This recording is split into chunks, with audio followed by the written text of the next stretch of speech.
So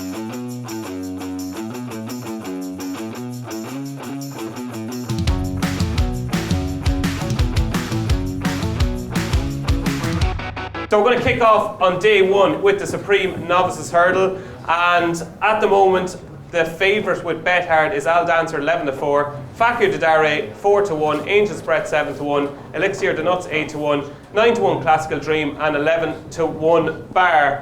And seeing as I've given you such a big build-up, Keith, I'm going to have to come to you first. This is a race, obviously, that a couple of years ago LeBake won, a horse that you had great time for, and you did all the work behind the scenes with LeBake. I think it shocked everybody. I think it was here that Jamie Codd tipped him up for the race, and everybody ridiculed him. But this year it looks as though Gordon is going to have two runners in the race, Vision Donaire and Felix Deje. If you had the choice, which one of them would you ride, and how are both of them? Yeah, I'd probably ride Felix Deje. I think just on the way the ground's going to be, he's a proper 2-miler. He stays well. Vision John, I'd say, he's a very good horse, but you probably won't see the best of him until next year over fences and a bit of softer ground. And I'd say he probably wants further. I'd say if Gordon didn't have Battle Over Diane or Commander Fleet, I'd say he'd be in one of the other races. But I'd go with Felix Deje. He did a good run the last time, the Grade 2 in Punchestown. I rode him the time before in Limerick. He probably just didn't stay the 2.5. He's a bit hard on himself. It's a very, very open Supreme. Like normally, there's always a talking horse in it. And this year it seems to be, more open than years before. So he's probably not even in the betting there. He's probably 25-1 or something like that. 16. He'd be a good each way bet. Like. And am I right in saying that there's a few Shrewdies in the yard that have backed Vision Donaire at big prices for this race? First I heard of that. Okay, that's okay. Well, Shane McCann. I heard there's plenty of Shrewdies that are on Vision Donaire at big prices. But you, if you were given the choice, you'd ride Felix Deje? I would, yeah, definitely. And if you were given the choice of anything in the race, who would you ride? I'd say Judge O'Brien's horse. Fakir Didare. Yeah. No, he looked very good. Donn McClean, the Supreme Novice Hurdle. It's the race that everybody here. It sets the tone for the week, Don. Everybody here wants to back the winner. It gives them a bank for the week. And I think, if I'm right in saying, you've quite a good record in the race yourself. Have I? Yeah, well, you haven't ridden the winner, but you've tipped a few winners. Have I? Yeah. Willie Mullins is normally the key to this. I think he's had the last 5 favourites of it, or joint favourites, and he normally is the winner of it. It's a bit different this year. Is this time on? Yeah. Anyway. We can hear you, Don. Don't worry. Al Dancer's interesting. He's the Betfair Hurdle winner. He won it off 141 at Ascot this year as opposed to Newbury. He's raised to 151, and that gives a good standard, or a good benchmark, because Kalashnikov won the Betfair Hurdle last year off the same mark, 141. He was raised to 154, and he got beaten a head or a neck. And I think Get Me Out of Here won it as well after winning the Betfair Hurdle. He was beaten ahead by Minora off a lower. He was rated a wee bit lower than the 150s. So it's a good standard, and Al Dancer was very impressive in that Ascot race. He even raced too keenly, and he just travelled so well and quickened up. So I think he's probably the right favourite. But I'd agree with Keith and Fakir Didare. He's like, what he did at Cheltenham was phenomenal. He's owned by JP McManus now, obviously. So it looks like this is going to be the race for him. He held an entry in this race, whereas the other Joseph O'Brien horse, Sir Eric, he didn't hold an entry. So it looks like it makes sense to split them up. Fakir Didare, he's coming here, and juveniles, they don't have a good record in the race. Orlando was the last horse to win it, the last juvenile to win this race, but not many have really lined up with big chances, and they get an £8 allowance. So he's probably the best juvenile to line up in the race since Orlando. Binocular ran as well. He went very close. He was beaten by Captain Seaby, also owned by JP McManus. So I think it's a more interesting race than normal this year, because normally we have a Willie Mullins short price horse, and it's a case of you're for him or against him. This year it's a wee bit more open. Felix Deje, he was very good in the Moscow Flyer Hurdle. He got out in front and ridden aggressively. He was very, very good, and there was a big step up. He's obviously a horse that has been held in really high regard for quite a while, and he delivered that day, and he could step forward again. I think of the 2 Willie Mullins horses, the vibe seems to, maybe Mikey knows more about this, but the vibe seems to be that Classical Dream will go for the Ballymore, and Ireland will come here. Oh, Mikey will definitely know. He'll tell us in a minute. Yeah, well, I'll leave that to him. But yeah, I think at the prices, Fakir Didare is maybe at around about 41. Okay, so that's 2 votes for Fakir Didare. Now, when I was coming here today, I said I'd better do a bit of research and I better start listening to the Racehour podcast. Not that I didn't listen to them before, but the one thing that I did note is went through the podcast that came out yesterday, you went through the novice hurdlers, and both Diarmuid Nolan and Dean Ryan, the last thing you said was, well, the one horse that can't win is Fakir Didare. So Dean Ryan, take it away. What are the two lads talking bullshit? No, I was one of them. So absolutely no. No, I mean these two lads. These two lads here, well, they know a little bit more about racing than me perhaps, but as a visual, Fogarty Dairy looked very impressive at Cheltenham. But for me, that form is pretty much muck. Now, when JP McManus goes and pays a lot of money for a horse, you've got to take notice. So you take notice, they've obviously bought a good one. It's 4 years old, I think it's a big ask.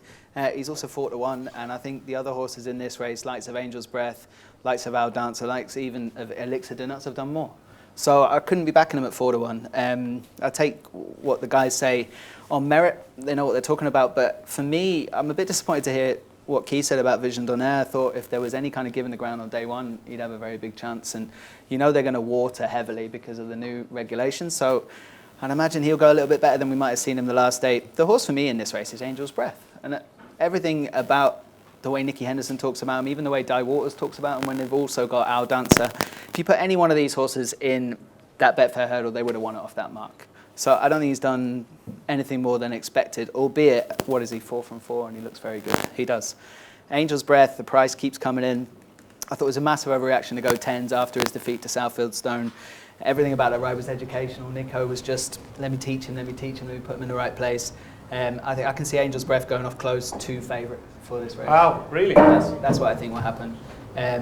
I can see Fogarty Dairy's drifting, but you know, I'm here to be wrong. Angel's Breath is the bet in the race. And you think Angel's Breath actually enhances credentials by being beaten on Saturday? Massively. Massively? Yeah, massively. Because we're at racecourse gallop season. You have to remember that horse has had a jab as well in the last couple of weeks, as far as I know. If they've done that, he would have missed a few days. Sure, they all have. They all have jabs.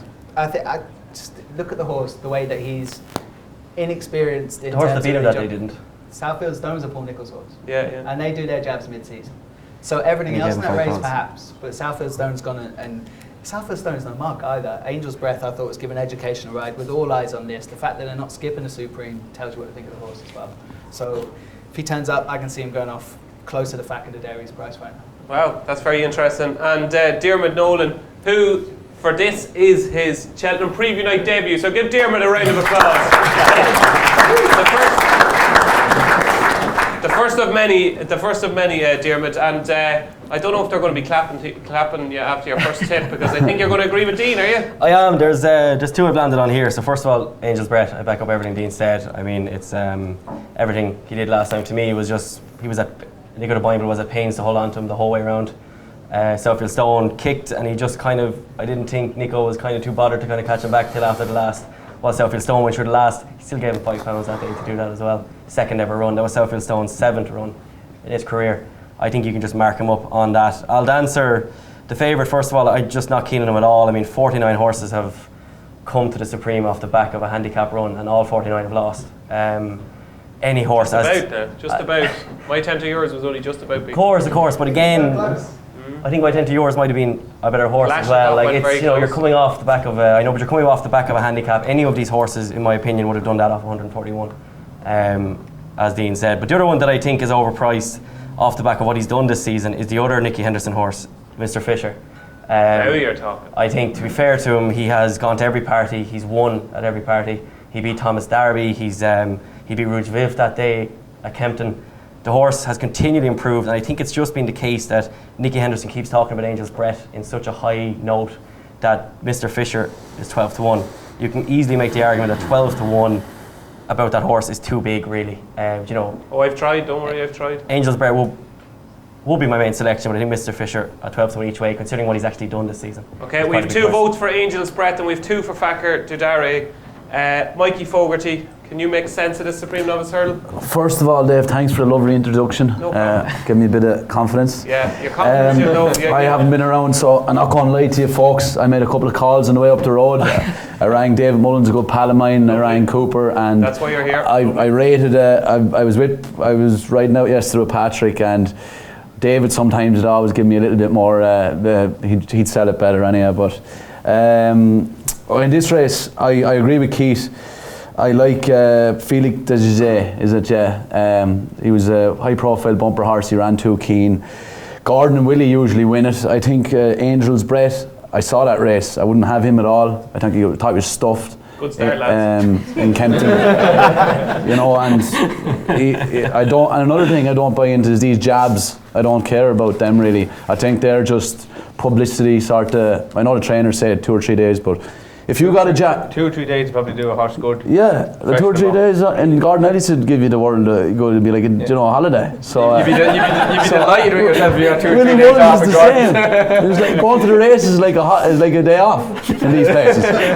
But don't like it's like you getting a jab before like you go to Thailand. That's what it's like. You've got a few of them, Mikey. It gives you a bit of a lift and you're excited. So that's complete horseshit. Yeah, I rang David, fancies this classical dream. I don't know what race he goes from. They like him anyway. And but for me, it's an open race. I couldn't have a 4-year-old, no way. Did he win a 4-year-old in Cheltenham? Yeah. No, couldn't have it. Just total different. Yeah, everyone's wound up. You'll have someone sitting on your girt in the Supreme Novice. You're going 2 gears harder. I wouldn't like him. It'd be Felix, say 6-year-old. Gordon trained him, knows how to win it, and he'd be my bet in it. Okay, so to sum up in 1 or 2 words, who wins the Supreme Novice Hurdle? Donn McClean. I don't know. Don, come on. It's a Cheltenham preview night, you're one job.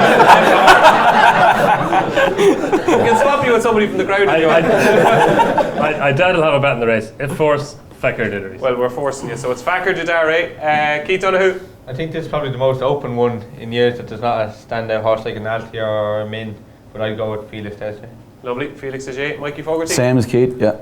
Felix Desjardins. Angel's Diarmuid Breath. Nolan, Angel's Breath, and Dean Ryan. Angel's Breath. Angel's Breath, okay. Yeah.